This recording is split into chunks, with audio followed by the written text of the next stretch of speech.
Hello friends, welcome to my YouTube channel. আজকে চলে এলাম সম্পূর্ণ আরও একটি নতুন ভিডিও নিয়ে। আপনারা পূর্বের ভিডিওতে অ্যাডোবি ফটোশপের তিনটা বেসিক টুল সম্পর্কে জেনেছেন, যেগুলো হলো মুভ টুল, রেক্টেঙ্গুলার মার্কিও টুল এবং ল্যাসো টুল, এবং সেগুলো আপনারা অবশ্যই প্রপারলি প্র্যাকটিস করেছেন। প্রপারলি যদি প্র্যাকটিস করে না থাকেন তাহলে আমাদের অবশ্যই পূর্বের ভিডিওটি দেখে আসবেন। আমি পূর্বের ভিডিওর লিঙ্ক আই বাটন অথবা আমাদের ডিসক্রিপশন বক্সে দিয়ে দিয়েছি, যাতে আপনাদের খুঁজতে কষ্ট না হয়। তাই আপনারা অবশ্যই ভিডিওটি দেখে আসবেন। আজকের এই ভিডিওতে আরও ফটোশপের বেসিক তিনটে টুল সম্পর্কে আমি আপনাদের শেখাবো। সেগুলো হলো quick selection tool, crop tool and eyedropper tool. এবং এগুলো দিয়ে আপনারা কী কী কাজ করবেন সেইগুলো নিয়ে সম্পূর্ণ গাইডলাইন দেওয়ার ট্রাই করবো আমার পুরো ভিডিওতে। ভিডিওটি স্কিপ না করে পুরোপুরি দেখতে থাকুন, তাহলে অ্যাডোবি ফটোশপের বেসিক টুল সম্পর্কে আপনাদের কোনো ধরনের কোনো কোশ্চেনের সম্মুখীন হতে হবে না। চলুন কথা না বাড়িয়ে আমরা সরাসরি স্ক্রিনে চলে যাই। ওকে, আমরা স্ক্রিনে চলে আসলাম।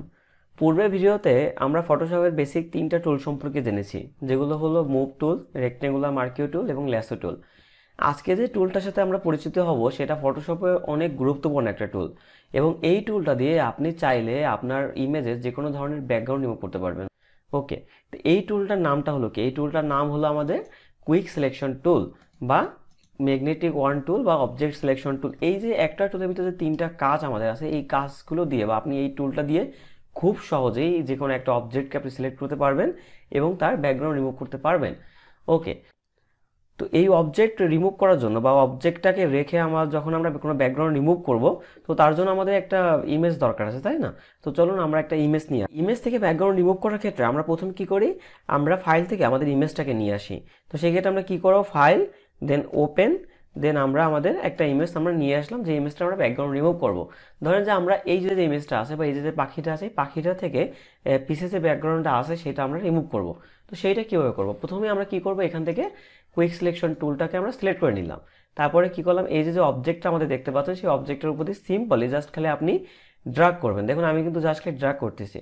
ওকে, ড্র্যাগ করা হয়ে গেলে দেখুন এখানে কিন্তু আমার কিছু অংশ বাকি রয়েছে, আমি সেগুলো ড্র্যাগ করতেছি এবং এইখানে কিছু অংশ রয়েছে। ওকে, তো আমাদের দেখুন ড্র্যাগ করা শেষ। এবার ড্র্যাগ করা শেষ পর দেখুন আমাদের কিন্তু এই অবজেক্টটা প্রপারলি কিন্তু সিলেক্ট হয়ে গেছে। তো আমরা নর্মালি কি করব, আবার সেই লেয়ার মার্কসের উপর ক্লিক করলাম। তো লেয়ার মার্কসের উপর ক্লিক করার পর দেখুন এখানে কিন্তু আমাদের ব্যাকগ্রাউন্ড কিন্তু রিমুভ হয়ে গেছে এবং একটা ট্রান্সপারেন্ট ব্যাকগ্রাউন্ড চলে আসছে। এবং আপনি চাইলে এখানে কিন্তু আপনি যে কোনো ধরনের ব্যাকগ্রাউন্ড আপনি ইউজ করতে পারেন। সেটা কীভাবে ইউজ করবেন, ধরুন আমি এখান থেকে ফাইল দেন আপনার প্লেস এমবেডেড। ওকে, আমি চাচ্ছি যে এখানে আমি এই ইমেজটাকে আমি ইউজ করবো ব্যাকগ্রাউন্ড হিসেবে। জাস্ট আমি আপনাদের বোঝানোর জন্য জাস্ট যে কোনো একটা ইমেজ আমি কিন্তু এখানে ইউজ করতেছি, ঠিক আছে? ওকে, জাস্ট আমি এই ইমেজটাকে চাচ্ছি যে ব্যাকগ্রাউন্ড হিসেবে ইউজ করার জন্য। ওকে, তো দেখুন আমাদের এই যে এই ইমেজটাকে জাস্ট আমি দেখুন এখান থেকে জাস্ট একটু আমি এখান থেকে সরিয়ে দিলাম। তো আমাদের কিন্তু দেখুন ব্যাকগ্রাউন্ড কিন্তু রিমুভ হয়ে গেছে। ওকে, আগে যে ইমেজটা আমাদের ছিল, তো সেই ইমেজটা রিমুভ হয়ে কিন্তু আমাদের এই ইমেজটা চলে আসছে। তো আপনি চাইলে খুব সহজেই এভাবে কিন্তু ব্যাকগ্রাউন্ড রিমুভ করতে পারেন। ওকে, তো আমাদের পূর্বের অবস্থায় আমরা নিয়ে যাই আবার সেটাকে। এবার আমাদের যে টুলটা আমাদের শেখা হলো সেটা কি হলো, কুইক সিলেকশন টুল। কুইক সিলেকশন টুল যে টুলটা দিয়ে আমরা খুব সহজেই ব্যাকগ্রাউন্ড রিমুভ করতে পারি। এবার আপনি চাচ্ছেন তার থেকেও ফাস্ট, মানে আপনি চাচ্ছেন যে কুইক সিলেকশন টুল থেকেও কি এমন কোনো টুল আছে যে টুল দিয়ে আমরা খুব সহজে এবং আরও সহজে এই ব্যাকগ্রাউন্ড রিমুভ করতে পারবো? হ্যাঁ, অবশ্যই আছে। সেটা হলো কি, সেটা হলো অবজেক্ট সিলেকশন টুল। নামটা শুনে বুঝতে পারতেছেন যে এটা কি করবে, অবজেক্টকে সিলেক্ট করবে। জাস্ট আপনি এর উপর দিয়ে ড্র্যাগ করবেন ও অটোমেটিক অবজেক্টে সিলেক্ট করে নেবে, আপনার কোথাও কোনো জায়গা মানে ড্র্যাগ করা দরকার হবে না, ঠিক আছে? তো আমরা কি করলাম, অবজেক্ট সিলেকশন টুলটাকে সিলেক্ট করলাম এবং সিম্পলিভাবে এই যে আমাদের অবজেক্টটা আছে সেটার উপর দেখুন আমি কিন্তু এখানে জাস্ট এইভাবে একটা জাস্ট আমরা সার্কেল আমরা ড্র করলাম। ওকে, আপনারা দেখতে পাচ্ছেন যে কি একেবারে ও কিন্তু পুরো অবজেক্টটাকে কিন্তু সিলেক্ট করে ও কিন্তু নিয়েছে। ওকে, যখনই অবজেক্টটাকে সিলেক্ট করা হবে আপনারা সিম্পলি সেই লেয়ার মার্কসের উপর ক্লিক করুন, দেখুন কিন্তু ব্যাকগ্রাউন্ড রিমুভ হয়ে গেছে। ওকে, এবার এই যে অবজেক্ট সিলেকশন টুল বা কুইক সিলেকশন টুল, এর থেকেও আরও খুব সহজে ব্যাকগ্রাউন্ড রিমুভ করা যায়। এবং সেটা কিভাবে, সেটা হলো ম্যাজিক করে। কি হাসি পাচ্ছে যে আমি বললাম যে ম্যাজিক করে? আসলে সত্যিই তাই, আমাদের এমন একটা টুল আছে যে টুলটা ম্যাজিকের মতো কাজ করে। জাস্ট আপনি এটা ক্লিক করবেন, দেখবেন অটোমেটিকভাবে ও সম্পূর্ণ সব কিছু সিলেক্ট করবে এবং খুব সহজেই আপনি ব্যাকগ্রাউন্ড রিমুভ করতে পারবেন। এবং সেটার জন্য আমাদের যে টুলটা আছে সেটা হলো কি, ম্যাজিক ওয়ান্ড টুল। ওকে, দেখুন ম্যাজিক ওয়ান্ড টুল দিয়ে আপনি কি করবেন, জাস্ট নর্মালি আপনি দেখুন এখানে যেহেতু সবগুলো কালার সেম, আমি জাস্ট যে কোনো এক জায়গা ক্লিক করলাম। ওকে, দেখুন ও কিন্তু অটোমেটিক সব কিন্তু সিলেক্ট করে নিয়েছে। ওকে, এবার আমাদের কি করতে হবে, আমাদের অবজেক্টটাকে তো সিলেক্ট করতে হবে, তাই না? তো তার জন্য আমরা কন্ট্রোল শিফট আই প্রেস করলাম, আমাদের ইনভার্ট হয়ে গেল। ইনভার্ট হওয়ার পর দেখুন প্রপারলি কিন্তু ও কিন্তু এই যে আমাদের অবজেক্টটা আছে অবজেক্টটা কিন্তু সিলেক্ট করেছে। ওকে, তো তারপরে আপনি কি করবেন, সেই সিম্পলি আবার সেই লেয়ার মাস্কে ক্লিক করুন, দেখুন অবজেক্ট কিন্তু রিমুভ হয়ে গেছে। ওকে, তো আপনারা এই তিনভাবে কিন্তু খুব সহজেই আপনারা যে কোনো ইমেজ থেকে আপনারা অবজেক্ট কিন্তু আলাদা করতে পারেন, বা আপনারা চাইলে কিন্তু ব্যাকগ্রাউন্ড রিমুভ করতে পারেন। এটা কিন্তু অনেক একটা ইজিয়েস্ট পদ্ধতি, ঠিক আছে, ফটোশপে কিন্তু একেবারে ইজিয়েস্ট পদ্ধতি। এবং আমি আপনাদের চাচ্ছি যে এমনভাবে শেখাতে যে আপনারা আসলে মানে কঠিনগুলো শিখেন এবং যেগুলো ইজি আছে যেগুলো শিখেন। তাতে করে কি হবে, আপনাদের কাজের ক্ষেত্রে অনেক সময় সুবিধা হবে, তাই না? এবার দেখুন আমাদের কি হয়ে গেল যে আমাদের যে কোনো একটা আমাদের ইমেজ, যদি কেউ আপনাদেরকে কোনো একটা ইমেজ দেয় এবং সেটাকে কিন্তু আপনি চাইলে খুব সহজেই ব্যাকগ্রাউন্ড রিমুভ করতে পারেন। ওকে, তো আপনি চাচ্ছেন কি, ধরেন এবার এই যে ইমেজটা আছে, ইমেজটার ধরেন যে আপনার কিছু অংশ দরকার নেই। ধরেন অনেক সময় হয় না যে আপনি একটা ইমেজ বা একটা আপনি ফটো তুললেন, তোলার ক্ষেত্রে আপনার কিছু অংশ হয়তো বা বাদ দিতে হবে, যে উপরে কিছু অংশ বাড়তি হয়ে গেছে বা পাশের বা সাইডে কিছু অংশ বাড়তি হয়ে গেছে। তো সেইটা আপনি ফটোশপে কিভাবে করবেন, সেইটার জন্য আমাদের আছে কিন্তু ক্রপ টুল।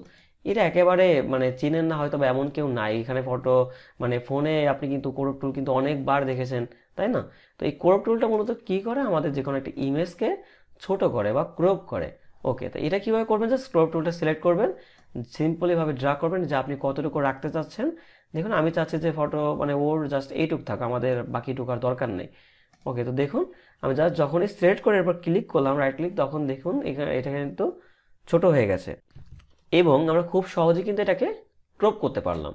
ওকে, এখানে দেখুন আরও কিছু কিন্তু সাথে টুল আছে, যে পার্সপেক্টিভ ক্রপ টুল বা স্লাইস টুল বা স্লাইড সিলেকশন, এগুলো মূলত কাজের ক্ষেত্রে কোনো সময় কোনো কাজে লাগে না, বা এগুলো আমার এখনো কোনো কাজে লাগেনি। তাই আপনারা কি করবেন, জাস্ট যেগুলো আপনাদের কাজে লাগবে, তাই না, যেগুলো আপনারা বাস্তবে ইউজ করতে পারবেন, সেগুলো কিন্তু আমি আপনাদের শেখাবো।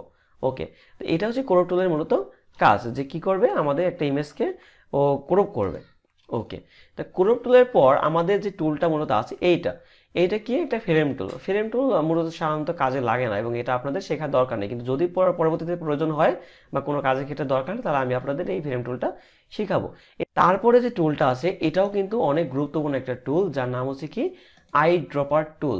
ওকে, আই ড্রপার টুল, দেখুন তো এখানে যে আপনারা যে ইমেজটাকে দেখতে পাচ্ছেন, যে পাশে যে এখানে দেখাচ্ছে, এটা দ্বারা আপনারা কি বুঝতেছেন? হ্যাঁ, আপনারা ঠিক ধরেছেন একেবারে, যে আই ড্রপার টুল মানে কোনো একটা কালারকে যে কোনো জায়গা থেকে পিক করা। যেমন ধরুন সেটা কিভাবে আপনি পিক করবেন, ধরুন যে আমার এই যে ইমেজটার ব্যাকগ্রাউন্ডটা আছে, এই ব্যাকগ্রাউন্ডটা আমার ধরুন পছন্দ না, যে আমি চাচ্ছি কি এই ব্যাকগ্রাউন্ডটা জাস্ট আমি এটা রিমুভ করে আমি কি করব, এখানে একটা ব্ল্যাক ব্যাকগ্রাউন্ড বা হোয়াইট বা যে কোনো একটা ব্যাকগ্রাউন্ড আমি দিব। তো সেইটার ক্ষেত্রে আপনারা ধরুন বা ব্ল্যাক ব্যাকগ্রাউন্ড আপনি দিবেন না, ধরুন আপনি এই যে পাখির যে কালারটা আছে না, তো সেই কালারটাই আপনি এখানে ব্যাকগ্রাউন্ড হিসাবে দিবেন। তো সেইটা কিভাবে আপনি দিবেন, সেইটা তো চাইলেই তো পাখির যে কালার, দেখুন এখান থেকে যখন আপনি সিলেক্ট করতে যাবেন তখন দেখুন এখানে কিন্তু মানে অনেক টাইম লাগবে আপনার, যে পাখির কি কালার সেটা এখান থেকে আপনি সিলেক্ট করতে কিন্তু অনেক সময় লাগবে। তো সেইটা ক্ষেত্রে আমাদের যে টুলটা আমাদের কাজে দেবে সেটা আমাদের কি নাম, টুল আইড্রপার টুল। সেইটা আমাদের কীভাবে কাজে দেবে সেটা দেখুন। ওকে, প্রথমে আমরা কি করি, ইমেজটা ধরুন আমরা ব্যাকগ্রাউন্ডটাকে রিমুভ করি, ধরুন আমি এইটুকু সিলেক্ট করলাম, জাস্ট এইটুকু আমরা রিমুভ করলাম, ব্যাকগ্রাউন্ড আমাদের রিমুভ হয়ে গেছে। এবার আমরা নতুন একটা লেয়ার ক্রিয়েট করলাম এবং আমরা চাচ্ছি পিছে যে কোনো একটা ব্যাকগ্রাউন্ড দিতে। তো প্রথমে আমাদের ব্যাকগ্রাউন্ডটা হোয়াইট থাক। ওকে, এবার আমি চাচ্ছি কি, যে পিছে যে ব্যাকগ্রাউন্ডটা হবে সেই ব্যাকগ্রাউন্ডটা হবে আমাদের সেম পাখির যে কালারটা আছে, যে গায়ের যে কালারটা আছে সেই কালার। তো সেইটা কীভাবে করবো, আমরা জাস্ট এটার উপর আপনি ক্লিক করবেন, ইমেজটার উপর ক্লিক করার পর জাস্ট এই আইড্রপার টুলটা আপনি নেবেন, নেওয়ার পর জাস্ট এই পাখির উপর ক্লিক করুন, যে আপনি কোন কালারটা নেবেন। ধরুন আমি এখান থেকে একটা কালার নেবো, যে এই কালারটা আমি নেবো।